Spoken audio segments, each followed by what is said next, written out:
Subhanallah walhamdulillah wa la ilaha illallah wallahu akbar. Subhanallah walhamdulillah wa la ilaha illallah wallahu akbar. Subhanallah walhamdulillah wa la ilaha illallah wallahu akbar. Assalamualaikum warahmatullahi wabarakatuh. Waalaikumsalam warahmatullahi wabarakatuh. Amin ya mujibat sa'ilin. Alhamdulillahi rabbil alamin. Allahumma salli wa sallim ala rasulillahi sallallahu alaihi wasallam wa ala alihi wa ashabihi wa man tabi'ahu bi ihsanin ila yaumiddin. Alhamdulillah, pagi ini kita tetap memiliki semangat, himmah sesuai dengan nama pesantren beliau, Al-Himmah. Dan bahagia sekali, ini satu kamar sama Arifin, satu kelas, satu pesantren, dan beliau melalang buana. Beliau melanjutkan kuliah di Mesir, Al-Azhar, mendapat gelar LC, kemudian di Filipina MBA, kemudian sampai doktor Asep Burhanuddin. Allah, tadi beliau nggak mau disebut, Arin bilang nggak apa-apa lah, ini bagian dari tahadus nikmah. Kami selalu belajar kepada orang yang terus merasa dirinya tidak pernah merasa dirinya hebat, dan itulah hebat sebenarnya. Selalu rendah hati, selalu haus belajar. Dan kali ini beliau juga memimpin pondok pesantren Al-Himmah di Sukabumi. Dan beliau adalah seorang doktor ekonomi, luar biasa. Maka itu beliau akan membahas ekonomi.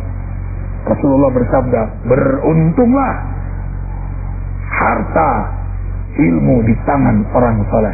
Orang Islam harus belajar ekonomi, bagaimana meraih asal banyak duit tapi halal.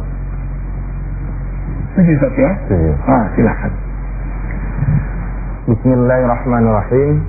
Assalamualaikum warahmatullahi wabarakatuh. Waalaikumsalam. Alhamdulillahirabbil alamin. Wassalatu wassalam ala asyrafil anbiya'i wa mursalin wa ala alihi wa ashabihi ajma'in.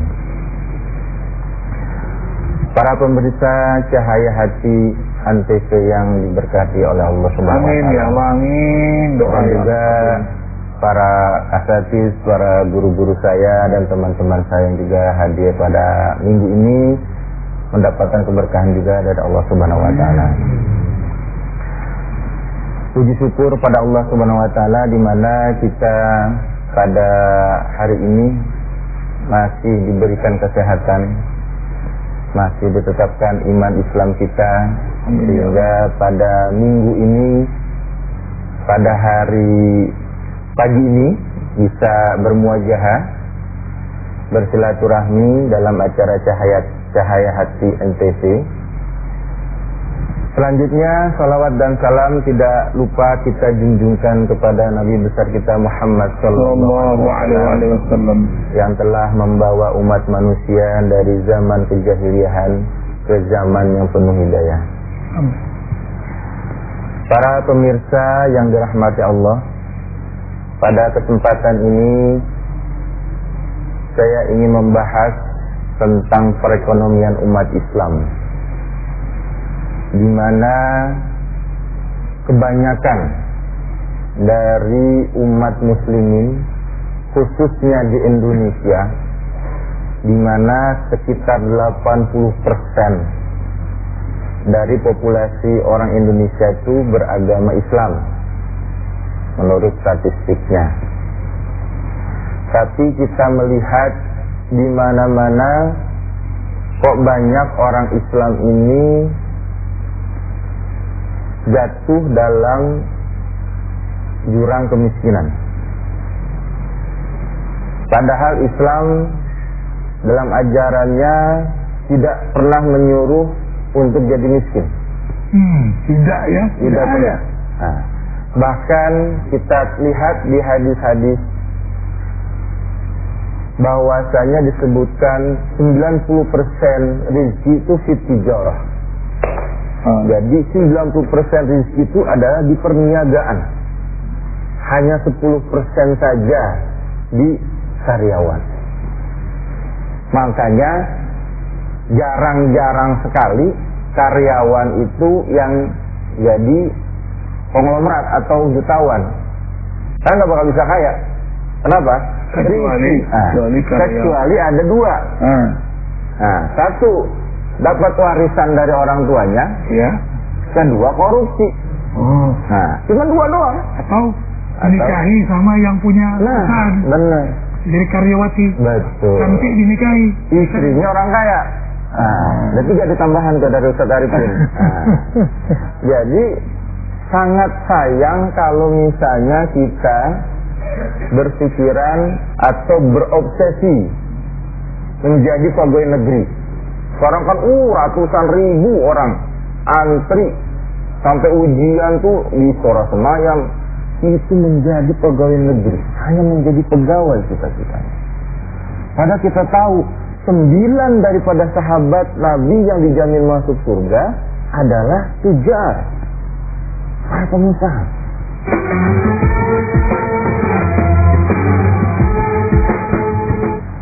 Islam kita melihat perkembangannya di backup oleh Siti Khadijah, di mana beliau ini adalah seorang pengusaha. Yang kata Ustaz Arifin tadi, istri seorang kaya, gitu kan? Jadi di backup full oleh Siti Khadijah. Nah, disinilah kita memberikan suatu arahan bagaimana umat ini bisa berkembang menjadi umatan yang sejahtera. Yang sangat disayangkan, saya melihat literatur sirah Nabi itu banyak menceritakan hanya ketika nubuwah sampai wafat. Benar Ustaz. Jarang sekali diceritakan ada kitab atau buku sirah Nabi yang menceritakan umur 25 sampai umur 40 tahun. Padahal lebih lama 25 sampai 40 tahun daripada 40 sampai 63 tahun. Nah, ini yang kurang diekspos. Padahal Nabi Muhammad SAW seorang pengusaha sukses, seorang tijar, ya. Ini tidak diekspos oleh pengajian-pengajian karena literaturnya sangat sedikit. Nah, bagaimana seorang Nabi Muhammad zaman dulu dipercaya oleh para pengusaha menjalankan roda ekonomi, ekspor impor dari Mekah ke Syam, terus ke Hadramaut, berbagai negara. Nah, kenapa kok orang Islam sekarang kurang antusiasnya dalam berwirausaha? Padahal dengan berwirausaha itulah kita bisa mengembangkan Islam lebih baik. Kita bikin masjid pasti dengan uang. Kita bikin pesantren pasti dengan uang. Kita memberikan sumbangan infak, sedekah, zakat pasti dengan uang. Nah, bagaimana caranya kita bisa berinfak sedekah kalau kita tidak punya uang? Nah, ini suatu pertanyaan yang harus dijawab. Kita mau sholat pun pakaian yang terindah, terbaik, terbersih dengan uang. Nah, betul Ustaz. Nah, jadi saya menghimbau supaya umat Islam ini tolong berpikirnya tuh dirubah, orientasinya, mindsetnya dirubah. Tolong jangan menjadi karyawan cita-citanya. Karena sudah jelas-jelas hanya 10%. Gedean mana 10% sama 90%? Otomatis 90% lebih besar. Kok bagaimana bisa Ustaz? Contohnya, karyawan berangkat jam 5:30, pulang jam 8 pagi, tetap aja gajinya segitu, kagak nambah-nambah. Istilahnya kalau pegawai negeri, yang rajin sama yang males sama aja. Nah, sedangkan pengusaha, contohnya nih, warteg yang lagi kemarin ramai katanya pengen kena pajak, ya, padahal itu usahanya besar dan untungnya satu hari bisa 100% bahkan lebih. Satu hari saja. Bagaimana? Atau awalnya gini, Ustaz. Rasulullah itu kan modal utamanya kejujuran. Betul. Dengan kekuatan kejujuran dipercaya oleh Khadijah yang kemudian menjadi istri beliau.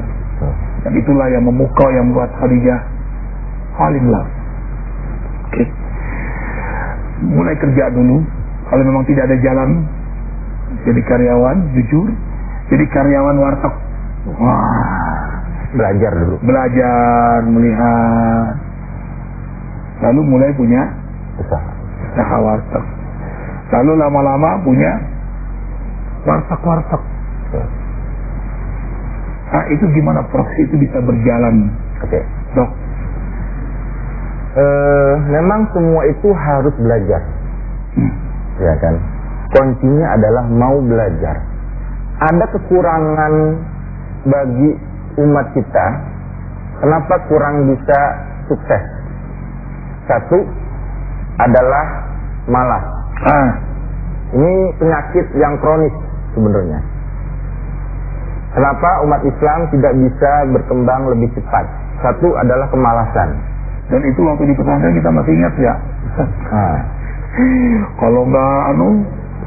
Kalau terlambat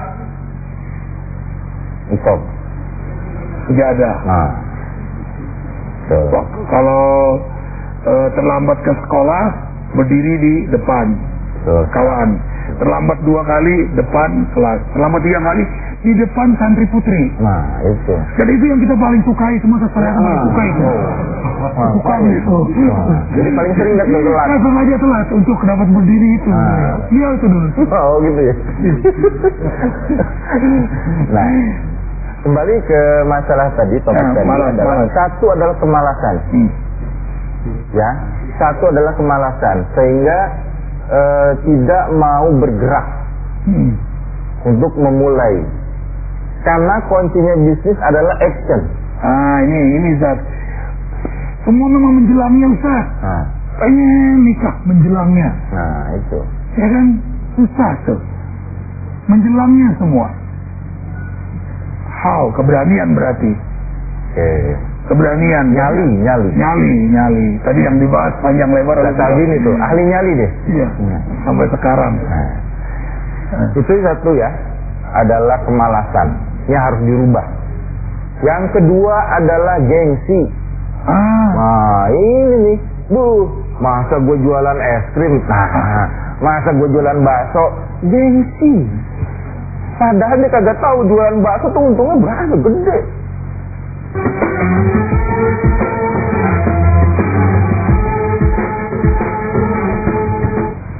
Ustadz Arifin tadi bicara dengan saya bahwasanya kemarin ketika zikir di sini tukang gorengan ada goreng pisang, goreng tahu segala macem, dia jualan di dekat masjid Kadafi sini. Sewa tenda hanya 100.000 dibayar. Tapi kalau risiko gimana nih, balik ke modal. Tapi dengan action dia bayar 100.000. Ketika selesai acara zikir di tempat Ustadz Arifin, ini kan berapa nih hasilnya? Alhamdulillah Ustadz dapat 850 bersih ya. Hanya dalam satu hari 850 potong 100. Jadi 750.000 dalam satu hari keuntungannya. Nah, kalau misalnya berani action akan mendapatkan hasil seperti itu. Tapi kalau gengsi, masa saya sarjana jualan bakso, jualan burger. Siapa bilang jualan burger tidak baik? McDonald jadi miliuner gara-gara jualan burger. Dulu masih ingat di pesantren dagang Indomie ya. Dagang Indomie kita. Ustadz Khalid dulu apa Ustadz? Kantin, bagian kantin. Iya kan?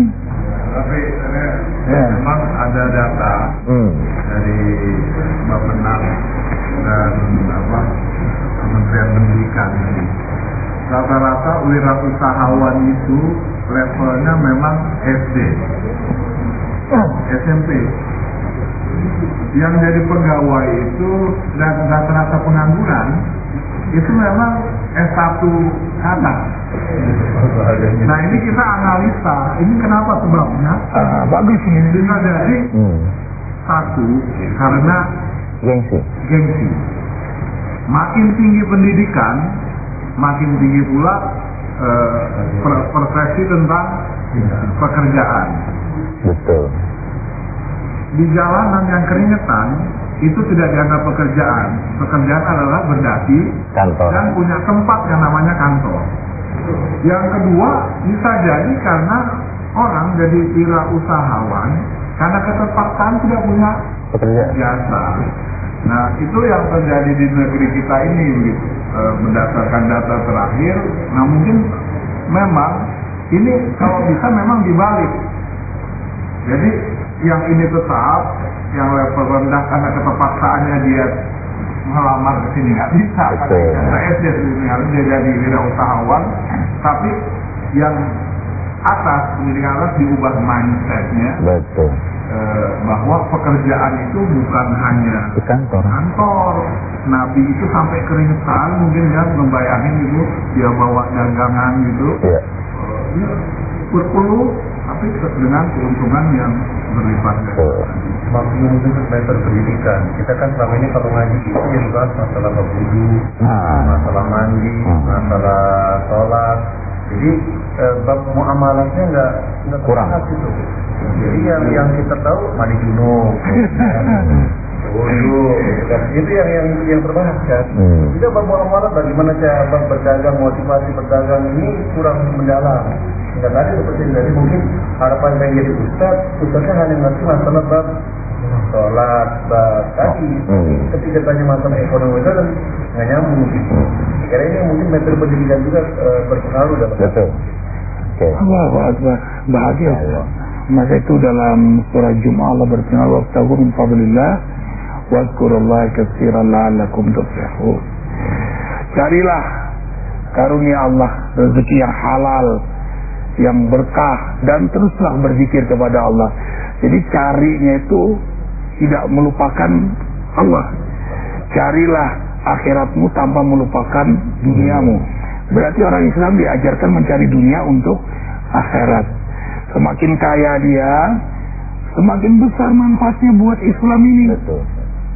Ini seorang doktor ekonomi dan juga seorang pengusaha beliau mengajarkan pada kita untuk menjadi seorang entrepreneur muslim yang handal, yang kuat, yang punya kemaslahatan banyak untuk umat ini.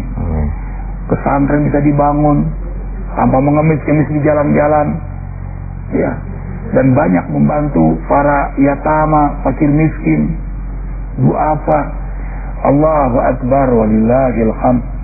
Karena itu Rasulullah SAW menyukai mukmin yang banyak gerak hati, gerak pikir, gerak tangannya, terus aktif dia mencari rezeki yang halal itu. Allahu Akbar walillahil hamd. Terima kasih Ustaz Dr. Asep Burhanuddin, beliau pimpinan Pondok Pesantren Al-Himmah. Sebentar Ustaz, kenapa diberi nama Al-Himmah? Al-Himmah itu adalah keinginan yang kuat. Jadi supaya kita tetap semangat untuk bisa mencapai keinginan yang lebih baik. Himmah itu adalah keinginan yang kuat, tekad yang kuat. Dan itu diajarkan di pondok pesantren menjada wajada. Siapa yang bersungguh-sungguh dia akan dapat strong. Nggak pakai ayam. Strong desires make miracle. Walladzina jahadu fina lanahdiyannahum subulana wa innallaha lamal muhsinin. Ternyata Allah cinta dengan hamba yang bermujahadah. Bermujahadah mendekat kepada Allah, bermujahadah mencari dunia, bermujahadah untuk akhirat. Dapat dunia, dapat akhirat. Amin. Terima kasih ya Allah memberi kesempatan kami mengaji dengan guru-guru kami. Subhanakallahumma bihamdika asyhadu an la ilaha illa anta astaghfiruka wa atubu ilaik. Wabillahi taufiq wal hidayah. Assalamualaikum warahmatullahi wabarakatuh. Waalaikumsalam warahmatullahi wabarakatuh. Subhanallah